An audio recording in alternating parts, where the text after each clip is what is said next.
క్రీస్తునందు ప్రియులారా, చదువుబడిన ఈ లేఖన భాగం యోవేలు గ్రంథం.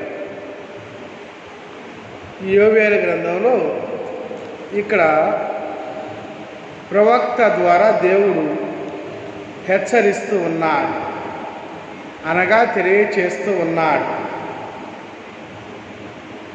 ప్రజలందరికీ వినబడినట్లుగా తెలియచేస్తున్నటువంటి సమాచారం, హెచ్చరిక నాదము అంటున్నాడు. హెచ్చరిక నాదం. ఈ హెచ్చరిక నాదము అంటే చెప్పండి. హెచ్చరిక నాదము అంటే ఏమి కదా?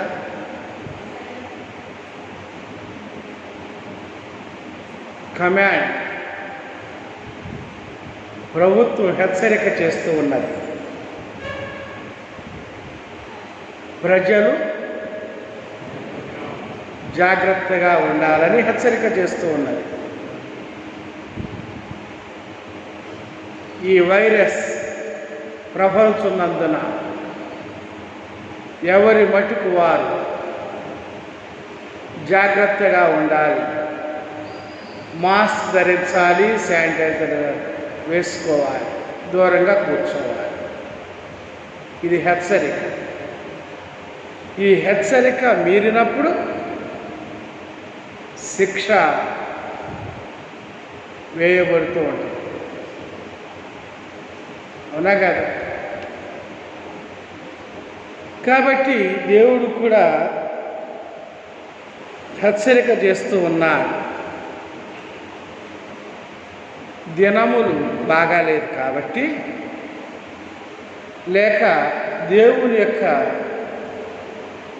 కోపం మానవాళి మీద రగులుకుంటూ ఉన్నది.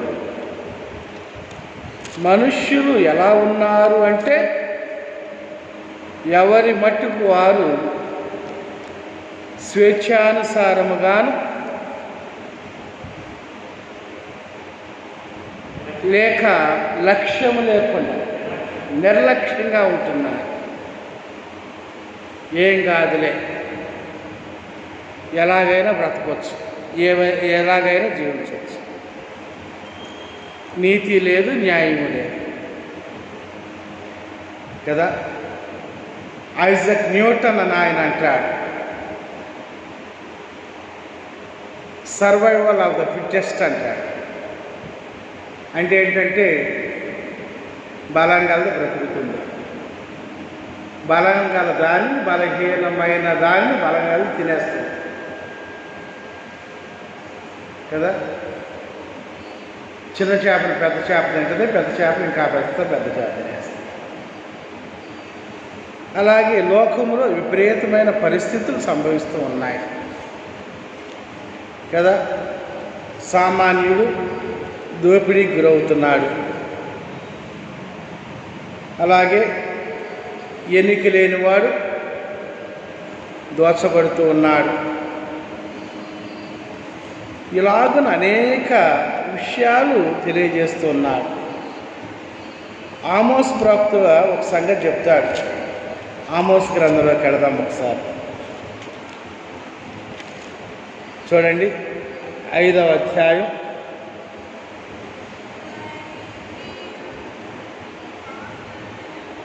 23వ వచనం చూడండి.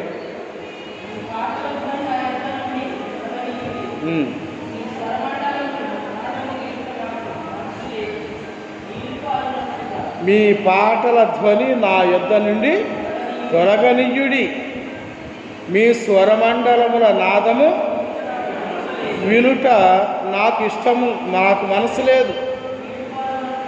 నీళ్లు పారునట్లుగా న్యాయము జరగనీయుడి,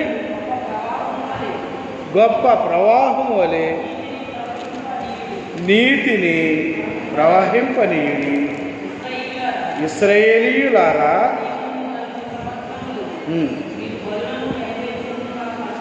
మీరు బలులను నైవేద్యం నాకు అర్పించిద్దరా?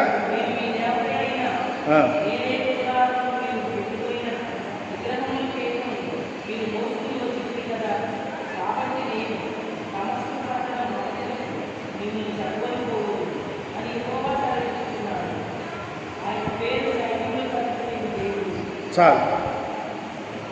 ఇక్కడ ఏమంటున్నాడు? నీతి న్యాయములను ప్రవహింపనీయుడు.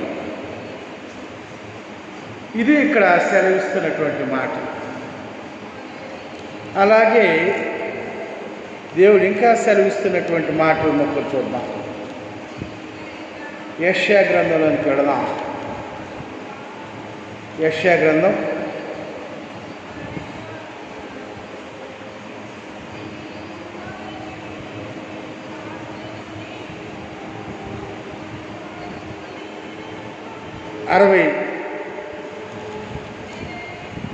60వ అధ్యాయం 4వ వచనం.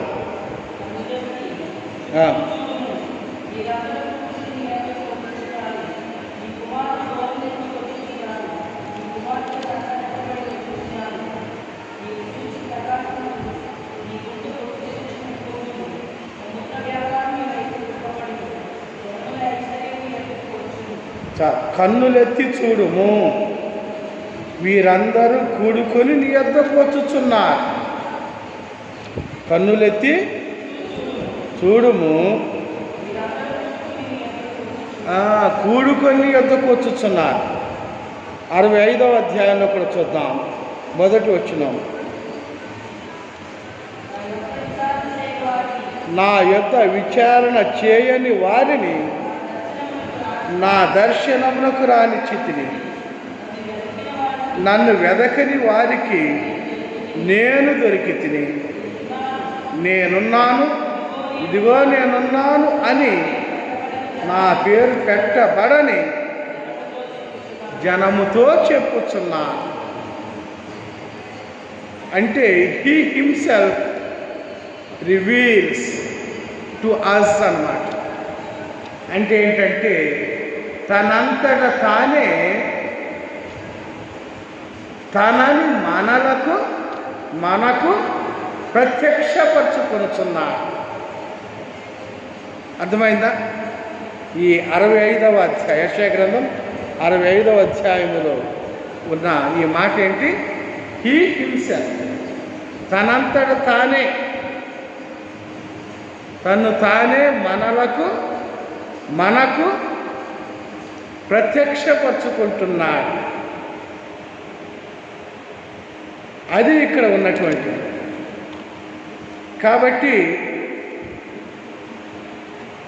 దేవుడు మానవాళి పట్ల అంత కృప చూపిస్తూ ఉన్నాడు. యోవేలు ప్రవక్త ద్వారా చెప్తున్న ఈ మాట ఏమిటి? ప్రజలైన తను ఎరిగిన ప్రజలు. మనమేమై ఉన్నాం? రక్షించబడిన ప్రజలం, దేవుణ్ణి ఎరిగిన ప్రజలం. ఏమని ఎరిగి ఉన్నాం? కీర్తనాకారుడు యెహోవా ఉత్తముడని రుచి చూచి తెలుసుకొనుడి అన్నాడు. కాబట్టి దేవుడు ఉత్తముడని, చాలిన దేవుడని, మానవాళి పట్ల కార్యాలు జరిగించే దేవుడని, మానవాళిని సంరక్షించుతున్న దేవుడని ఎరిగి ఉన్నాం. ఎరిగిన ప్రజలమై ఉన్నాం, వెంబడించుచున్న ప్రజలు. కాబట్టి ప్రియులారా, మీరు ఇప్పుడు బాకానాదము ఊదుడి కదా. బాకానాదము ఊదుడి. బాకానాదము అంటే గట్టిగా మాట్లాడు.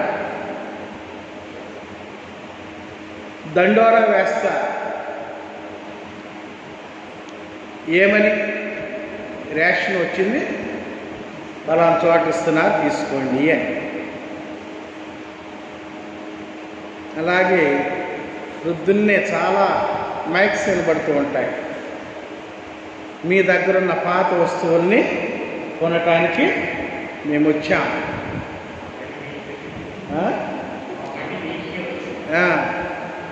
మీ పనికిరాని వస్తువులు ఏదైనా సరే మేము కొంటాము. ఇవి ఒక బాకా ఊదుతూ చెప్తున్నటువంటి మాట.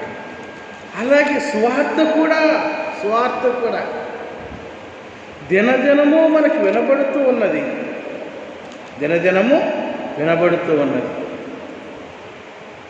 క్రీస్తునందు ప్రియులారా, గమనించండి.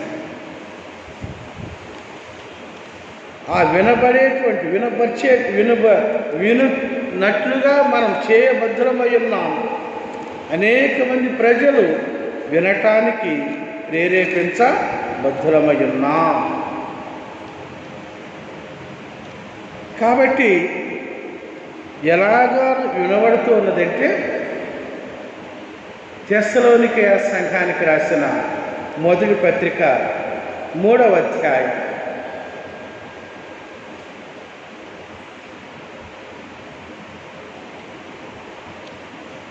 4వ వచనం, మన సహోదరుడును క్రీస్తు సువార్త విషయంలో దేవుని పరిచారకుడునైన తిమోతిని పంపితిమి. మేము మీ యొద్ద ఉన్నప్పుడు మనము శ్రమ అనుభవించవలసినదని చెప్పితిమి కదా, అలాగే జరిగినది. అట్టి శ్రమలను అనుభవించటకు మనము మీరెరుగుదురు అన్నాడు. 7వ వచనం, అందుచేత సహోదరులారా,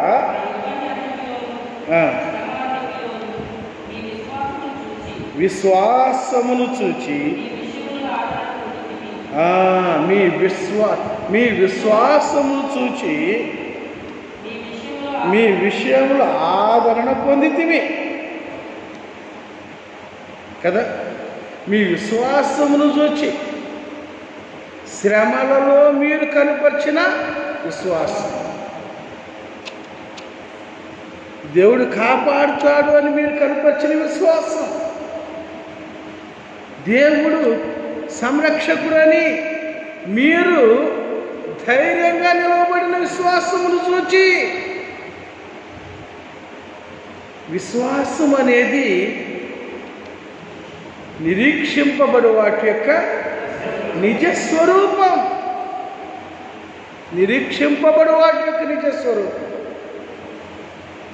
కాబట్టి ఆ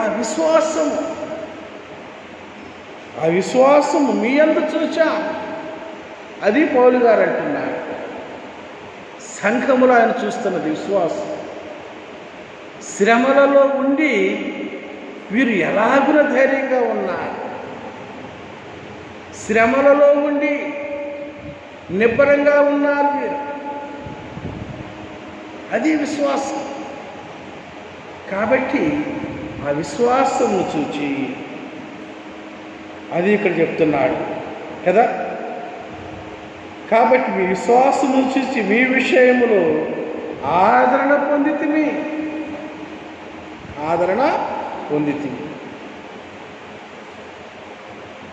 అందుకని 5వ అధ్యాయం 11వ వచనం, తెస్సలోనికే సంఘానికి రాసిన మొదటి పత్రిక 5వ అధ్యాయం 11వ వచనం అంటున్నాడు, కాబట్టి మీరిప్పుడు చేయుచున్నట్లుగానే ఒకరికొకడు ఆదరించి ఒకరికొకడు క్షేమాభివృద్ధి కలుగజేయుడు. ఇది చక్కటి మాట. ఒకరికొకడు ఆదరించి ఒకరికొకడు క్షేమాభివృద్ధి కలుగజేయండి. మీరు ఆదరించేవారు, మీ విశ్వాసం ఇతరులను ఆదరిస్తున్న విశ్వాసం. అందుకనే పౌలు గారు అంటాడు, మేము పడిన ప్రయాస వ్యర్థము కాలేదు అంటాడు. మేము పడిన ప్రయాస వ్యర్థం కాలేదు క్రీస్తునందు ప్రియులారా. అది దేవుని యొక్క స్వార్థ పరిచర్యలో పడిన ప్రయాస వ్యర్థము కాలేదు. ఏవైతే ప్రభువాన్ని గురించి చెప్పారు, దేవుడు ఆయన మానవ జీవితాలలో గొప్ప కార్యాలు చేస్తారు. అదే సమయంలో శ్రమలో సహా ఆయన ధైర్యపరిచే దేవుడు. ఈ తెస్సలోనికయ సంఘానికి రాసిన ఈ పత్రిక అంతా మనం చదువుతున్నాము. ఒక ధైర్యాన్ని అనుగ్రహించే పత్రిక ఇది. చూడండి, ఈ 5వ అధ్యాయంలో కాస్త ముందుకెళ్తే అంటాడు కదా,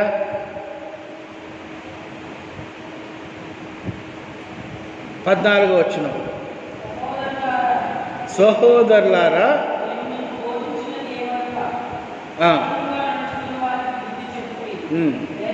ధైర్యము చెడిన వారిని ధైర్యపరచుడి, బలహీనులకు ఓతమియుడు. ఇది సంఘ పరిచర్య.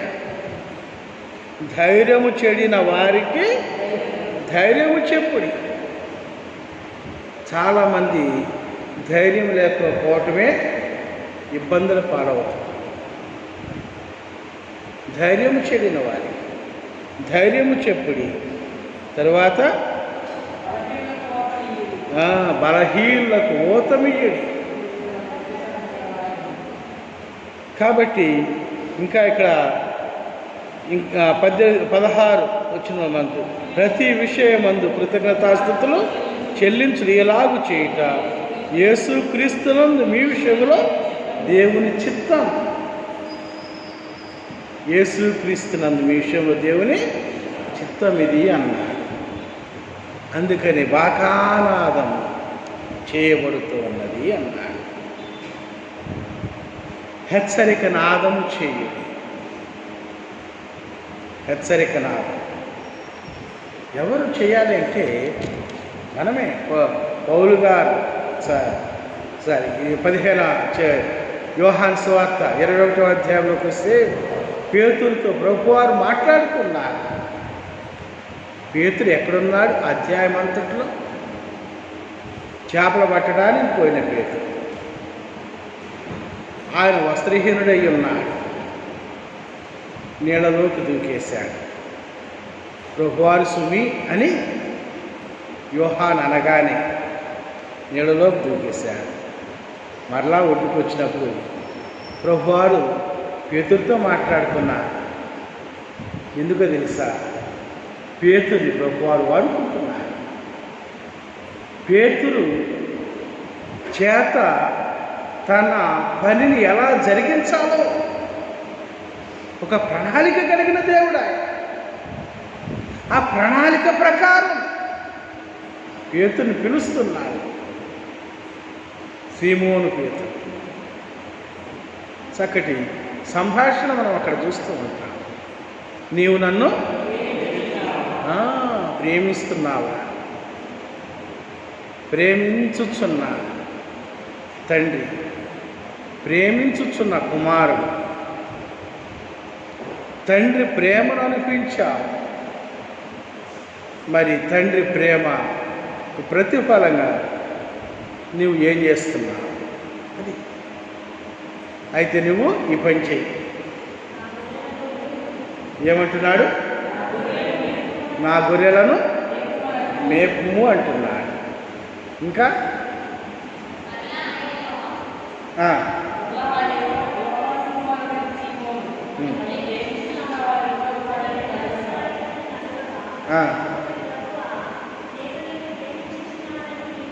నీవు ఎరుగుదువు అన్నాడు. అయితే నా గొర్రెలను కాయి అంటున్నాడు. మూడోసారి అడిగాడు. అప్పుడేమన్నాడు?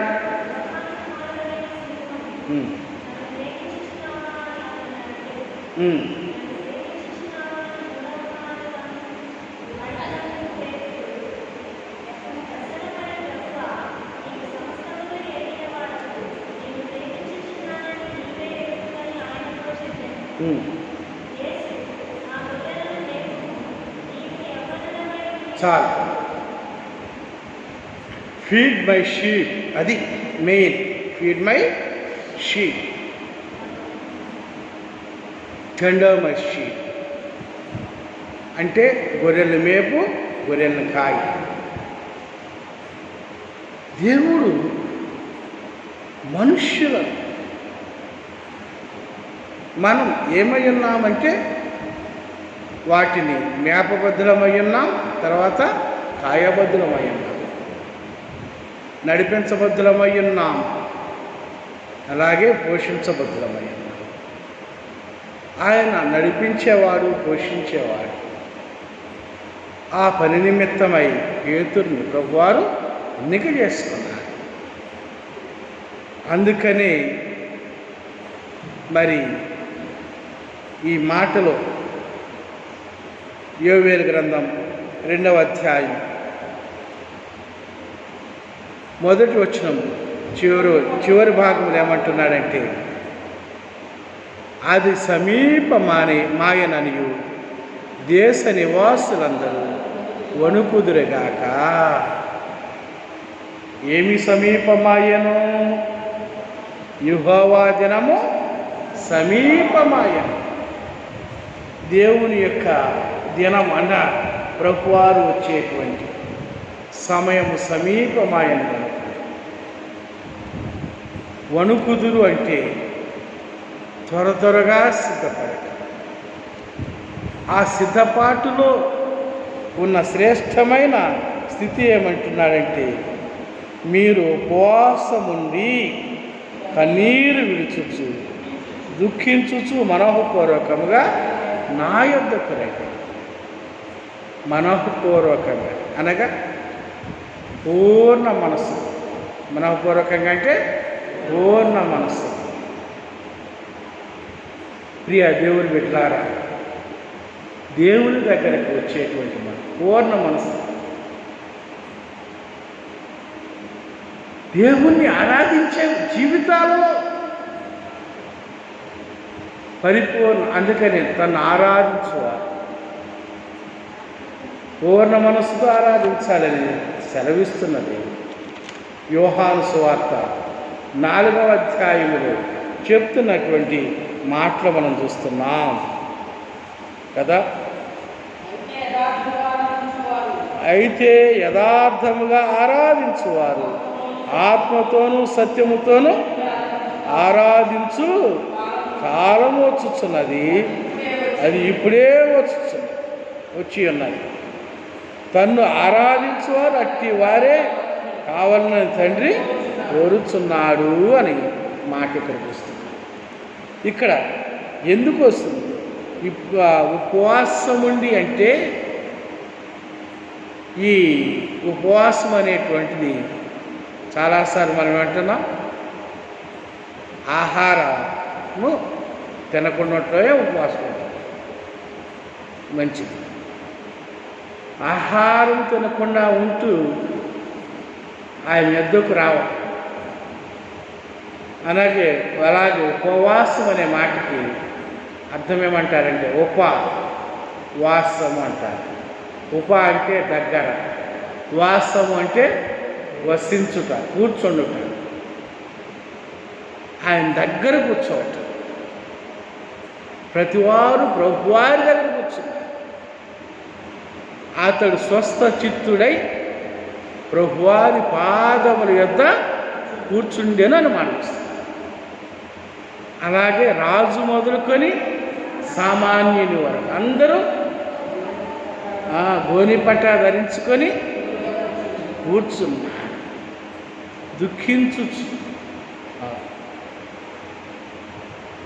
దుఃఖము ఏమిటి అంటే, మన అంతరంగంలో ఉన్నటువంటి ఒక పరితాపం, పశ్చాత్తాపం కదా. మనం అనేకమైన మేళను అనుభవిస్తున్న మనము ఆయన మన సంకటములన్నింటినీ కుదుర్చుచున్నాడని ఎరిగి మనఃపూర్వకముగా ఆయన యొద్ద కూర్చుంటున్నాం. అది అది దుఃఖపూర్వకంగా లేక ఉపవాసమైన లేక దైవ సన్నిధిని కూర్చున్న స్థితి. అది ఆయన అప్పుడేం చేస్తున్నాడంటే మన కన్నీటినంతటిని ఆయన తుడిచివేస్తున్నాడు. కాబట్టి ప్రియులారా, ఈ 7 గ్రంథంలో మనం చూసేటువంటి మాట, ఆయన సన్నిధిలో మనం కూర్చుని ఉండగా 15వ వచనం చూడండి. సియోనులో బాకా ఊదిరి,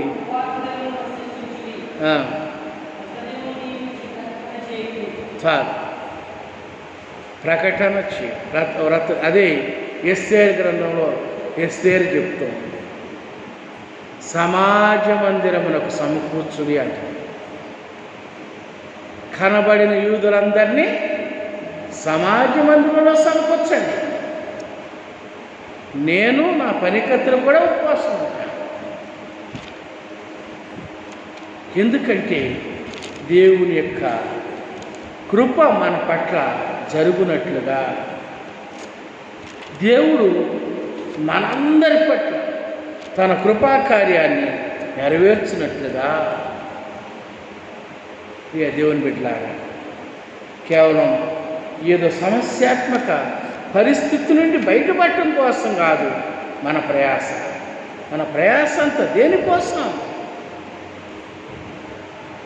నశించిపోతున్న దురవస్థలో నుండి రక్షించబడి నిత్య రాజ్యానికి వారసులమవటం, అది ప్రధానం. కనుక రోమాపత్రిక 8వ అధ్యాయంలో మనం చూస్తున్నది అదే. అందుకని రోమపత్రిక 8వ అధ్యాయం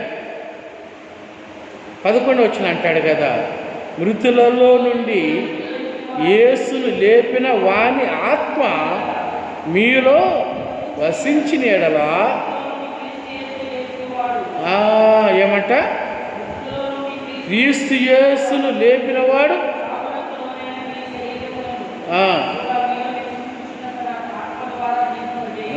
అది క్రీస్తును లేపిన వాడు మీ శరీరమును కూడా మీ నివసించుచున్న తన ఆత్మ ద్వారా జీవింపచేయడు. అది తన ఆత్మ ద్వారా దేవుడు జీవింపచేయటం కోసం మనల్ని ఆయన తన యొద్దకు రమ్మంటున్నాడు.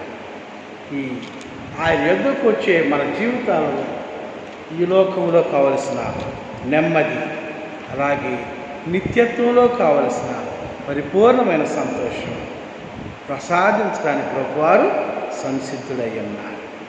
కాబట్టి క్రీస్తునందు ప్రియులారా, ఆ బాకానాదం వినబడుచున్నది, ప్రభువారి యొక్క బాకానాదం.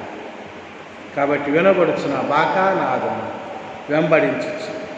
ఆయన సమీపించబద్ధమై ఉన్నాం, అలాగే ఆయన సన్నిధిని అప్పగించుకునబద్ధమై ఉన్నాం. అలాగే అప్పగించుకొని పరిశుద్ధాత్మ దేవుని ద్వారా మనకు అనుగ్రహించబడేటువంటి ఆదరణ, ధైర్యము, నిరీక్షణ, నిశ్చయత పొంది లోకములో శ్రేష్టమైనటువంటి జీవిత స్థితిని పొందటానికి మనం ప్రభువారికి అప్పగించుకుందాం. అలాగే నిత్యత్వపు నిరీక్షణ గలవారమై జీవిద్దాం. పరిశుద్ధాత్మ దేవుడు సహాయం చేసి నడిపించుగాక. ఆమేన్.